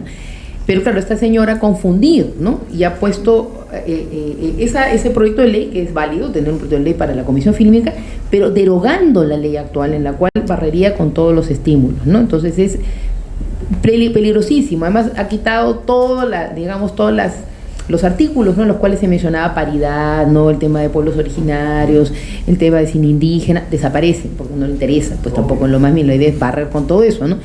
Entonces hay un tema que va más allá o sea, hablan el discurso, ¿no? Que tienen Mariátegui y todos sus amigos, y que tienen ellos también, es que los impuestos de los peruanos están yendo a financiar estas películas que no ve nadie, o que son inútiles, o que son marxistas, ¿no? Y esto sí me gustaría decirlo porque estamos justamente en un coloquio ahorita acá en el que se habla de industrias culturales.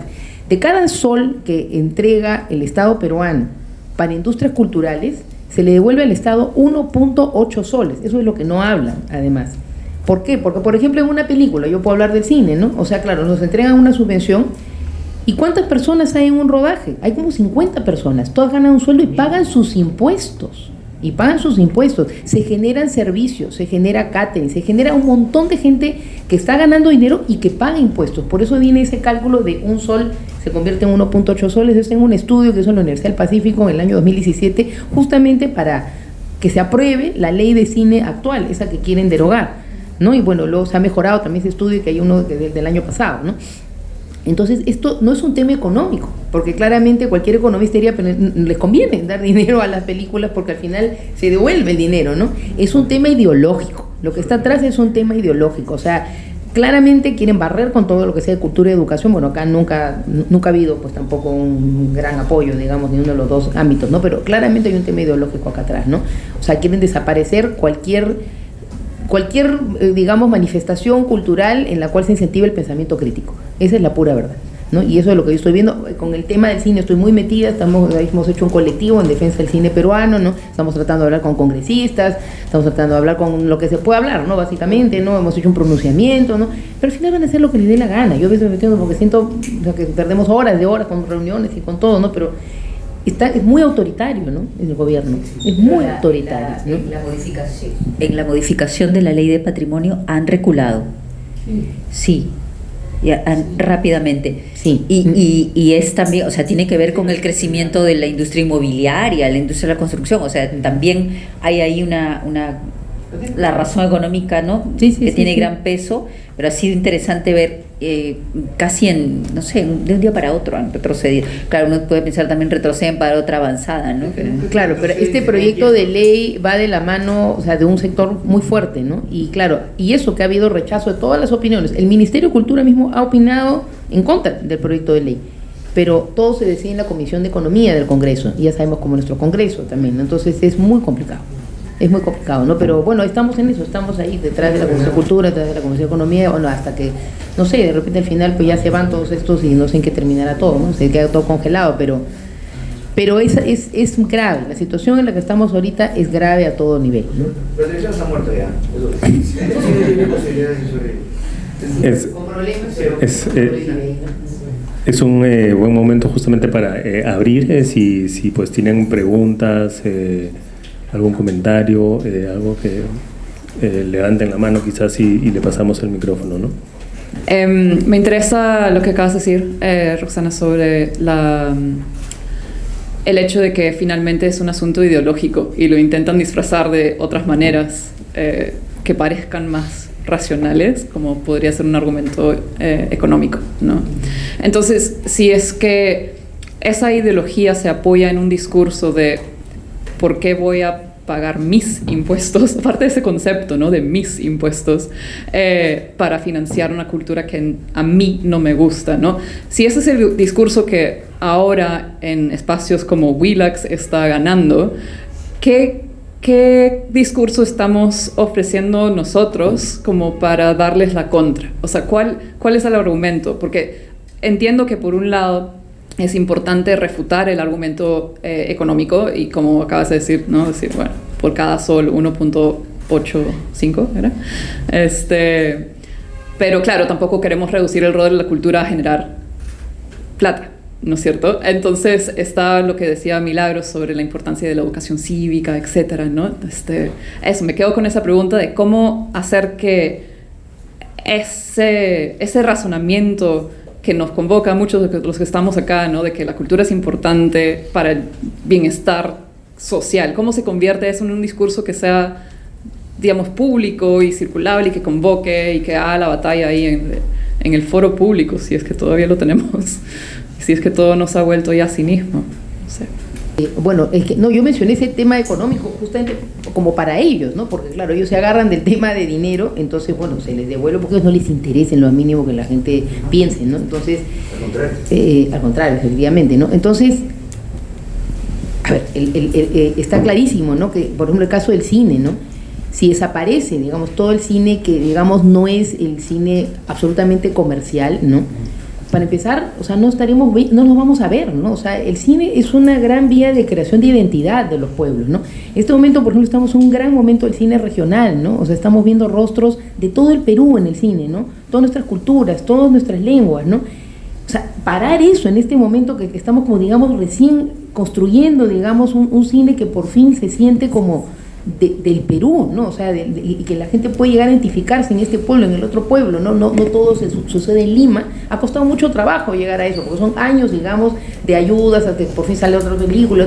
pues son muchos años que toman, ¿no? Entonces, es un tema de eso, ¿no?, de identidad, de nuestra cultura, de vernos, de escucharnos, ¿no?, que todo eso desaparecería completamente, ¿no? Entonces, en realidad, cada vez que hemos ido a hablar, digamos, por ejemplo, con los congresistas, hemos hablado de eso, y al final, ¿no?, hablamos del tema económico, porque como ellos, digamos, están soltando esa bola, ¿no?, que es una mentira, además, ¿no? Entonces, bueno, hay que desmentir, ¿no?, también todo eso, ¿no? Entonces, creo que lo principal es el tema de la cultura de nuestros pueblos, ¿no?, que se está desapareciendo, ¿no? Se puede desaparecer, ¿no?, algo que se está construyendo y que ha costado muchísimo trabajo, ¿no?, digamos, llegar a construirlo, ¿no? Claro, es que no, es el cine de todo el Perú. En este momento se está haciendo cine en todo el Perú y películas muy interesantes que están viajando fuera. Es nuestro rostro fuera también. O sea, estas películas que tienen los fondos de DAFO son las que viajan. Las que no tienen el fondo de DAFO no han viajado. O sea, se han quedado por acá. Bueno, algunas se las han comprado en las plataformas porque, bueno, son comedias, siempre las compran, ¿no? Pero en realidad lo que nos representa fuera de nuestro país y lo que da, digamos, para conversar acerca de nuestra cultura en nuestro país son estas películas que han tenido los fondos de DAFO. Es la pura verdad, ¿no? Dícese de Lima y de todo el Perú, ¿no? Entonces, eso es lo que, digamos, con lo que podemos defender, digamos, ¿no? Al menos en el ámbito de cine, ¿no?, de estas ayudas, ¿no? Lo otro es simplemente para decirles estás mintiendo, ¿no? Porque están mintiendo en varios aspectos. También están diciendo, por ejemplo, que la ley actual fue aprobada a puerta cerrada, ¿no?, en la época no había Congreso con Vizcarra, ¿no? Y ese es un proyecto de ley, o sea, cuando fue proyecto de ley, luego se convirtió en ley, que viene del 2017, mucho antes, y fue aprobado en el Pleno del Congreso, ¿no? Lo que pasa es que luego se cerró el Congreso, ¿no? Entonces de ahí vino lo del DU, lo del decreto de urgencia, y luego de eso el próximo Congreso la ratificó, es ley, y están diciendo que no es ley, ¿no? Entonces hay mentira tras mentira tras mentira, ¿no? Bueno, no sé, pues al final de repente con mentiras convencen a la gente, no lo sé, ¿no? Pero bueno. Respecto a claro, ¿qué espacio de foro público tenemos masivos? No hay. No hay. En los medios de comunicación masivos ya sabemos dónde están, cómo están, al servicio de quiénes. No va a haber en los medios de comunicación.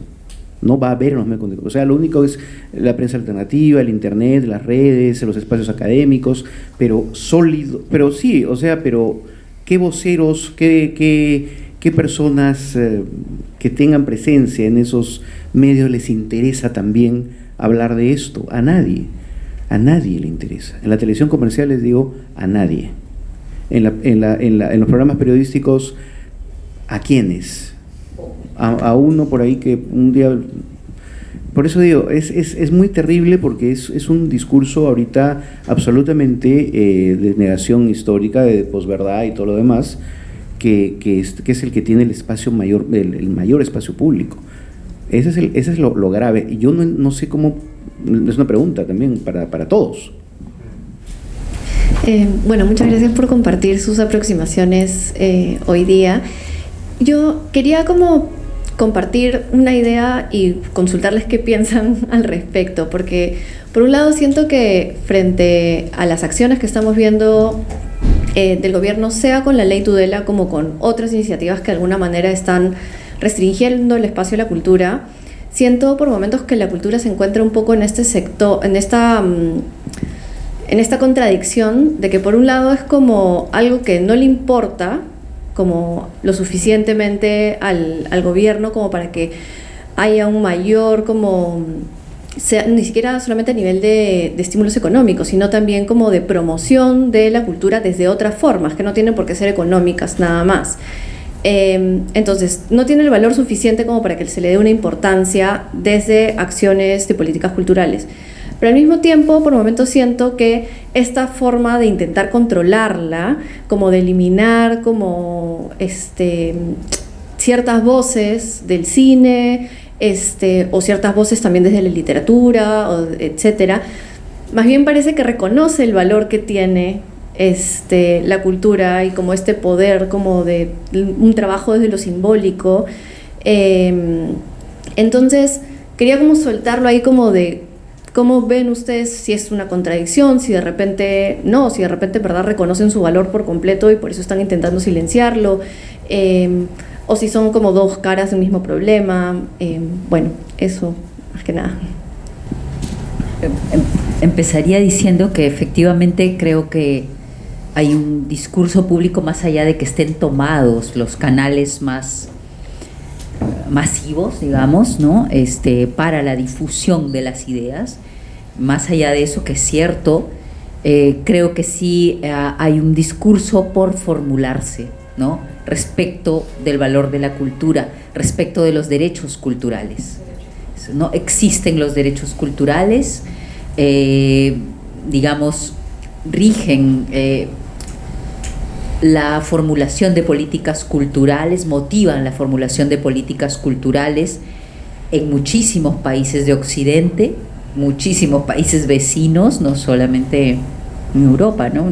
Sé que la aclaración es inútil, pero en fin, la coloco porque por la vigencia, por el consenso que hay respecto de las necesidades culturales de las personas para el desarrollo personal. Es parte del crecimiento, del desarrollo de una persona, de la creación de conciencia. Podríamos pensar en todas las teorías de la pedagogía o del arte contemporáneo, en fin, de distintas disciplinas, ¿no? Para, digamos, fundamentar esto. Las personas necesitamos del arte, de la cultura, de la expresión, de la creación, de vernos representados, de problematizar nuestra identidad, de participar en la vida en sociedad. Todo eso tiene que ver con el acceso a la cultura, el cumplimiento de los derechos culturales. Formular un discurso ahí válido es difícil justamente porque no hay un ejercicio, ¿no?, de esos derechos. Entonces, pienso, por ejemplo, voy a ser anecdótica, ¿no?, pero en los 10 años que trabajé en el Ministerio de Educación, todo el tiempo escuché con más o menor énfasis dentro del Ministerio de Educación decir que la biblioteca escolar es inútil. Y me pregunté muchas veces de dónde venía una afirmación así, y creo que en parte, parcialmente, venía de que en nuestro país ya varias generaciones se han educado, han vivido sin biblioteca. ¿Cómo entonces, desde la propia experiencia, sentir que es un lugar importante? Si yo terminé la universidad, viví toda mi escolaridad y fui a la universidad sin una biblioteca, ¿puedo decir que la biblioteca es valiosa? ¿Puedo notar el valor de la biblioteca? Qué complejo, ¿no? Entonces, claro, llevamos varias generaciones viviendo sin acceso a la cultura, sin acceso cabal, ¿no? Problematicemos esto más. Si yo fuera más bien una mujer huitoto, ¿qué lugar, no, tendría el libro, ¿no? Si es una lengua con un alfabeto formalmente reconocido, ¿de cuántos años? Entonces, claro, qué difícil formular un discurso público para los derechos culturales. Muy, muy difícil si no somos generaciones avasalladas, sin haber vivido, ¿no?, ese ejercicio, sin haber ejercido esa plenitud, ¿no? Entonces, claro, complicado. Sin embargo, tu pregunta es interesantísima, muestra dos caras, ¿no? Porque coincido, creo, con lo que tu pregunta plantea. Ya, tu pregunta tiene respuesta en sí, dentro de sí, ¿no? Y efectivamente creo que reconocen el valor de las instituciones culturales, ¿no?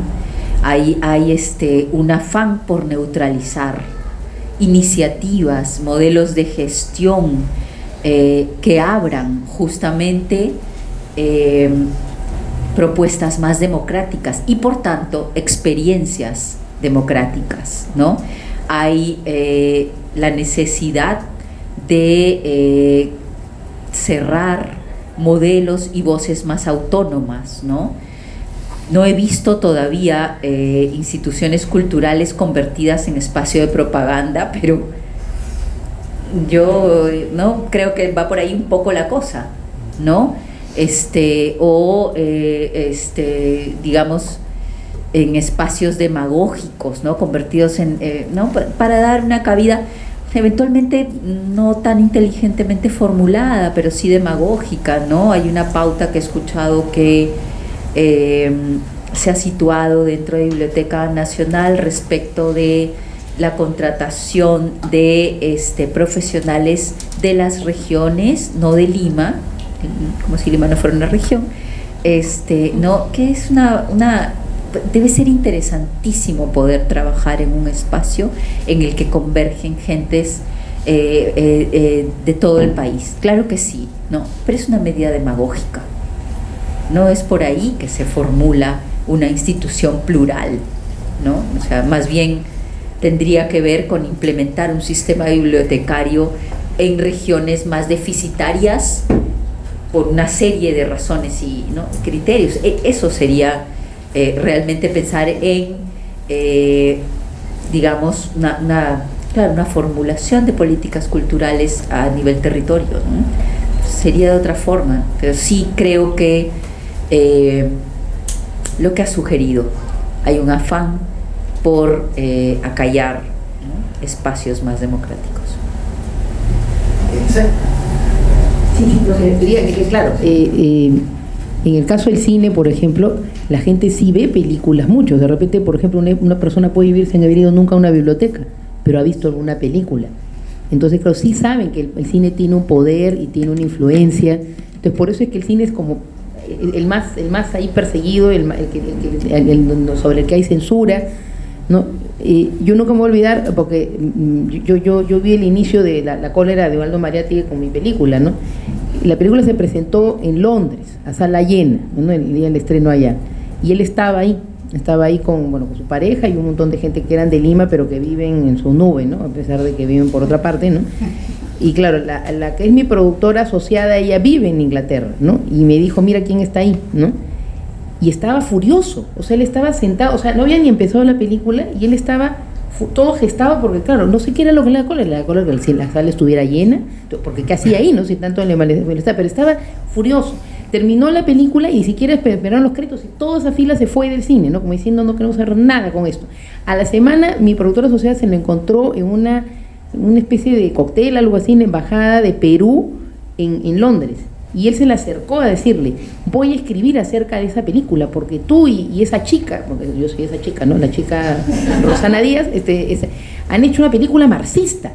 Eso no ha escrito Bryce. Bryce no critica ni el racismo, ni la desigualdad. Entonces, claro, se la quedó mirando, ¿no? Como diciendo, está mal, ¿no? Pero se quedó como con una cólera de, ¿por qué hay tanta gente viendo esta película? O sea, pensó que de repente no iba a ir gente, ¿no? Hay como una cólera, pero eso es muy extraño, ¿no? Es muy extraño, porque a mí se me gustaría analizarlo profundamente eso, ¿no? ¿De dónde viene? ¿De dónde? Sí, pero hay claro, sí, pero hay más allá de eso, ¿no? Porque hace mucho daño, ¿no? Efectivamente, hace daño, ¿no? Y tergiversa las cosas, se convierte en un vocero, además de personas que pueden cambiar leyes, ¿no? Y que finalmente pueden hacer muchísimo daño, ¿no? Entonces, pero sí hay eso, o sea, sí saben que tiene una influencia, sí saben que la gente se emociona, le pasa a los a otros, les recomienda, sí, las películas es lo más fácil, digamos, de consumo cultural. Los libros ya la gente ya le aflojera leer, pero la película sí la ve. Es la verdad. Es verdad, totalmente cierto. Y el teatro, claro, se acaba la temporada y ya no queda. ¿Sabe cuál es el problema con esto de los derechos culturales? Que yo, desde que tengo memoria me da cuenta, nosotros trabajamos en lo que la gente busca para divertirse. Entonces es bien difícil, es verdad ya, desde que uno toma conciencia de cuál es su chamba, se da cuenta de que es nuestra chamba, que nos sacamos la vida entera, la dejamos, es la diversión del señor o la señora que llega a su casa cansado luego de 53 horas en combi, hecho puré para ganar una porquería de dinero, muy agotado, muy cansado, prende la televisión o el streaming, o tal vez se va al cine con suerte, ¿ya? Y es su diversión. Y quiere ver algo que lo entretenga. Igualito con la música. O sea, podemos hablar 53,000 cosas de la maravillosa riqueza musical peruana y al final la gente la pone para bailar o para entretener eso en la radio porque es su diversión. Lo que hacemos es la diversión ajena. Nuestro trabajo arduo es la diversión ajena. Por consiguiente, eso crea una percepción en el receptor de que, como yo me divierto viéndolo, el otro se va a divertir haciéndolo y tampoco es trabajo. Es un tema bien duro que tiene que ver con educación, obviamente, ¿no? Con este aparato terrible, perverso, de pensar que la cultura no es un trabajo, en pocas palabras. La gente cree que no la gente, quiero decir, puede haber un sector de gente que piensa, yo tengo todo el tiempo tengo gente tan buena y tan inocente, Dios mío, ¿no? Que dice, pero entonces si no pueden hacer temas interesantes en tele, háganos en YouTube. Entonces yo me cansé de responder y decirle, no tienen idea cuánto cuesta un capítulo de una ficción. O sea, parece que como creen que es hechizada, no muevo la nariz y ya está el capítulo, ya está, ¿no? ¿no? O la película, me junto con 2 amigos, agarro una camarita y en 3 días ya está la película y puede ser mi vacilón, mi hobby. Ese es lo terrible, que no hay una conciencia de que la cultura es un trabajo muy arduo, inmenso, terrible, porque el receptor lo ve como su vacilón, su diversión, su ocio, su flojera, etcétera. Eso es un tema que trasciende, creo yo, hasta las épocas y tiene que ver con el pobre discurso educativo que ha habido respecto a lo que es el trabajo cultural en general en el Perú.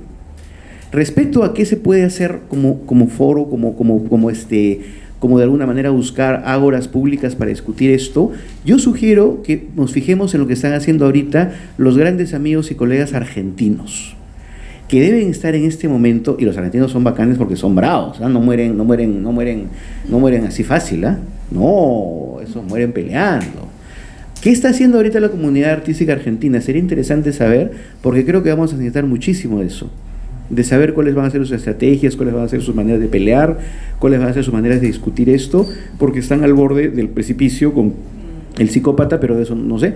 Pero en todo caso, así no estén, van a tener que pelearlo, porque así no gane, igualito van a tener que pelear otra vez el derecho a existir. Sería bueno buscar por ahí formas de poder combatir esta absoluta y total, porque el facho mata todo, lo que vea lo va a matar, sea chiquito, sea un corto, sea un medio, sea un largo, sea una obra de teatro pequeña, sea un libro, sea un poemario, si lo ve, si lo tiene a mano, lo va a matar. O sea, definitivamente, eso téngalo por seguro. Y no lo van a convencer diciendo que eso tiene que ver con el desarrollo cultural de un pueblo. Le importa un pepino, lo va a matar, lo va a liquidar. Seamos también francos, ¿no? No estamos con gente pensante, estamos con fachos que lo van a matar. Entonces sería interesante que los argentinos nos ilustren acerca de eso en estas coyunturas. Hola, buenas noches. Muchas gracias por su generosidad al abrirnos un poquito más la perspectiva actual.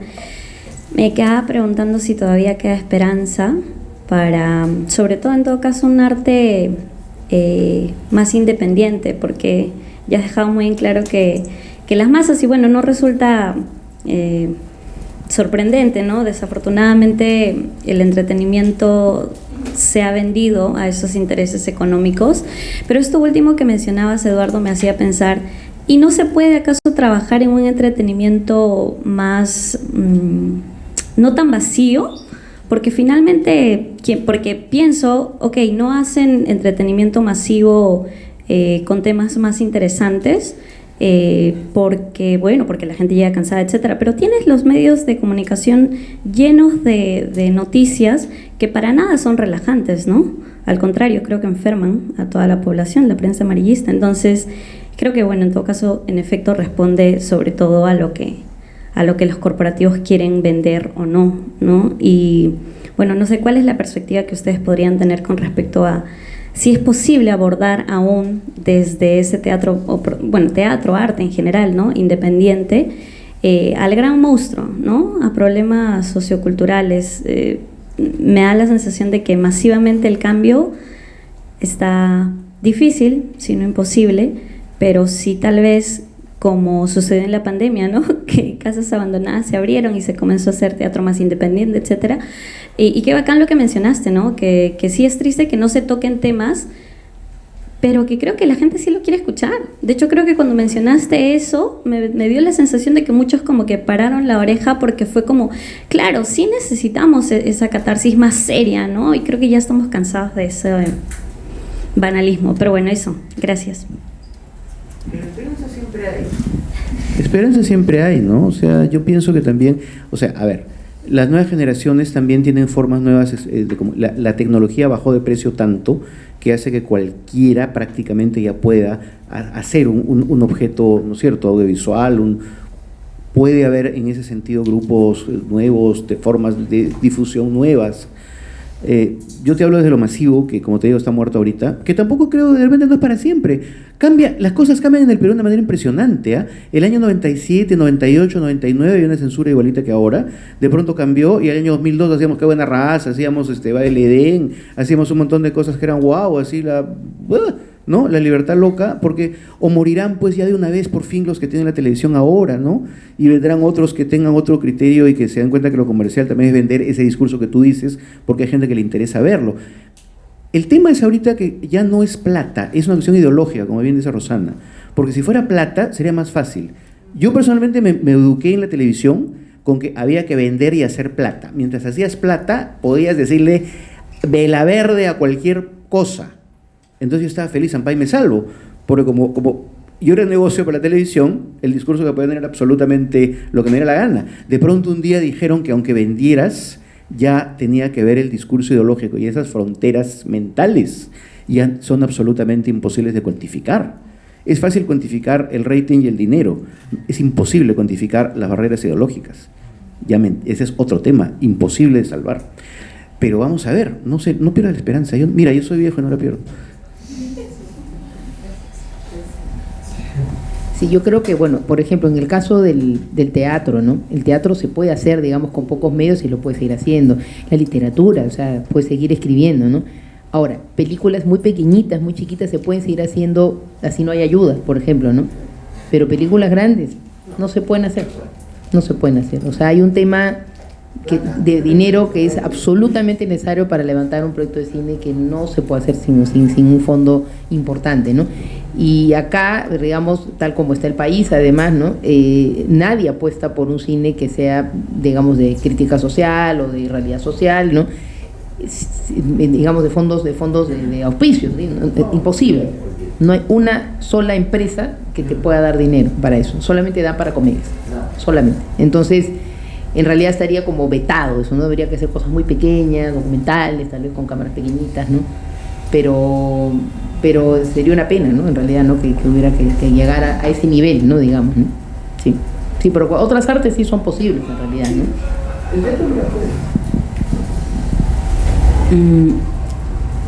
A mí me parece importante, tú has preguntado por las artes, no por la cultura. Sí, creo que hay que distinguir, ¿no? Y efectivamente hay artes que están mucho más atravesadas por el mercado, ¿no? Teatro y cine tal y como están presentándolo Eduardo y Roxana, tienen esa condición, creo, mucho más marcada que otras artes que por supuesto tienen relaciones con el mercado obligatorias. Literatura y pintura tienen relaciones, cualquier creador tiene que vivir de algo, ¿no? Pero creo, estoy recordando un ensayo de Emilio Adolfo Westphalen que se llama Literatura y Sociedad, cortito, bien cortito, creo que no es un ensayo, un artículo que publicó en un periódico, que decía que el arte es esa cosa ambigua entre la realidad y lo imaginario, ¿no? Y lo que está aludiendo Westphalen es esa condición y esa ética que tiene el arte de abrir, de revelar lo que está ocurriendo, la realidad, lo crítico, y de ayudar a vislumbrar, de problematizar esa realidad, pero también de vislumbrar, ¿no? Lo posible, el futuro. ¿Cuáles son las posibilidades para el futuro? Ese es el rol de eso que, digamos, reconoceríamos como un fundamento social para el arte, que, ¿no? Tiene tantas escuelas, digamos, que han trabajado, no solo desde la pintura, en general, desde lo artístico, ¿no? Y entonces ese rol del arte está allí. El mercado tensiona, por supuesto, la circunstancia política tensiona, claro, pero ese rol del arte y ese ser del arte, esa ética del arte está ahí, entonces trasciende, diría, estos tensionamientos, ¿no? Y para terminar mi idea, ha ganado el Premio Nacional de Poesía Ana Varela, que es una poeta de Iquitos, de la generación del 80 más o menos, ¿no? Y Ana Varela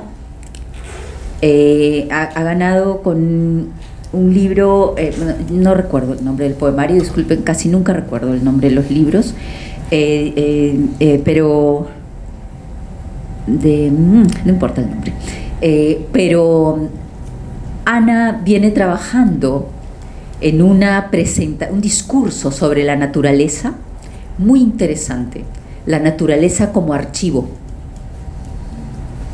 no la naturaleza como paisaje, no la naturaleza como fuente de recursos, ¿no? La naturaleza como archivo. ¿Archivo de qué? ¿Cómo se conserva? ¿Un río es un archivo? ¿Los árboles son archivos? Interesantísimo es la propuesta que ella está presentando a través de su poesía para pensar la naturaleza en estrecha relación con la historia social y política amazónica. Y entonces la crisis que no hemos tocado hoy, que es la crisis ambiental, está siendo tocada por esta poeta, por la poesía, por el arte, de una manera local, interesantísima. Claro que hay una, más que una esperanza, es una realidad. Sí. Hay que leer. Bueno, muchas gracias por compartir sus ideas, sus experiencias. Conversar en colectivo es también una forma de hacer resistencia, ¿no? Y de hacer, digamos, fuerza sobre los contextos y las crisis. Y gracias a ustedes también, a la maestría en estudios culturales. Y bueno, los agradecemos con un aplauso, por favor, a Rosana.